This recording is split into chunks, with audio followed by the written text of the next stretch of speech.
Hi, some of you have been asking me about Screencastify and why it's worth switching over to a new platform. I know a lot of people have been using Screencast-O-Matic for years and there's nothing wrong with it.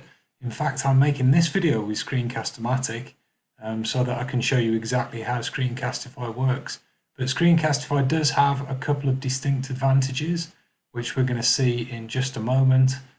One is that it will upload directly to Google Drive automatically, and the other one is that it integrates very well with YouTube. So in terms of publishing your content once you've made it, it's pretty effortless. Okay, so first thing to do is go to screencastify.com, and you can see I've already installed the extension on my Chrome browser. So if you look up here, top right hand corner, and you click on there, okay, then that will open up the Screencastify little widget there. Your choice, which one to go for. I'm finding that desktop, just whatever's on my desktop works pretty well. Microphone, you select which one you want, and also the embedded webcam. I think it's good to have that on so that you can see a friendly face and you can connect with people in this time of dislocation and lack of connection in these strange times. Okay, so I'm going to click record, and there we go. It's pulled up the webcam. Just going to make sure that my face is roughly central in the frame there.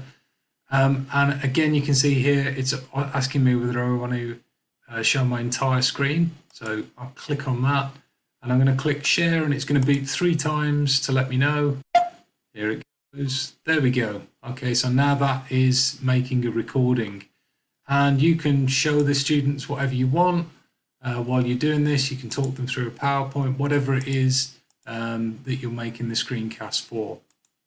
Okay, so down here at the bottom, you can hide that. And then whenever you've finished with your video, you just click on stop sharing.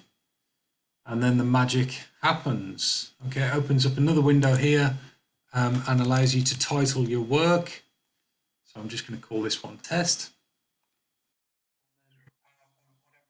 Oh, that's a bit strange, isn't it? I can hear myself. Okay, pause that. So you can review, and the school's just paid for the upgraded version of Screencastify for everybody, I believe, which means that you can now crop the beginning and the end and all sorts of stuff like that.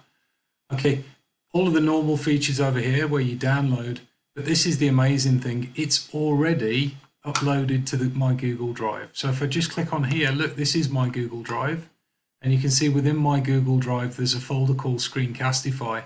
It's already there.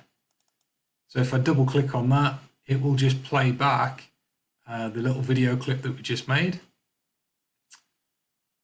Maybe. Taking a...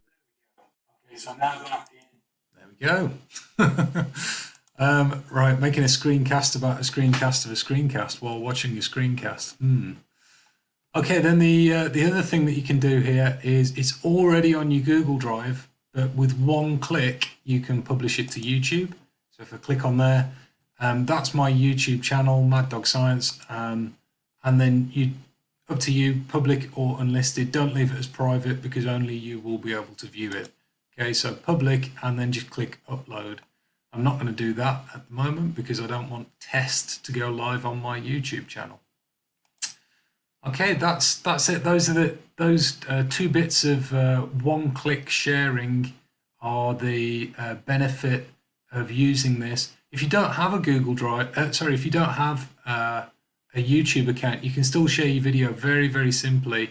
Okay, just click on this copy shareable link.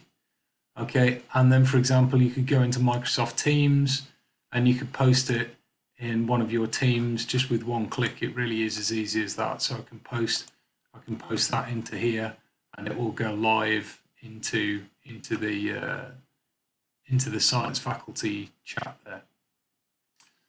Okay, I hope you found that screencast about how to make a screencast useful.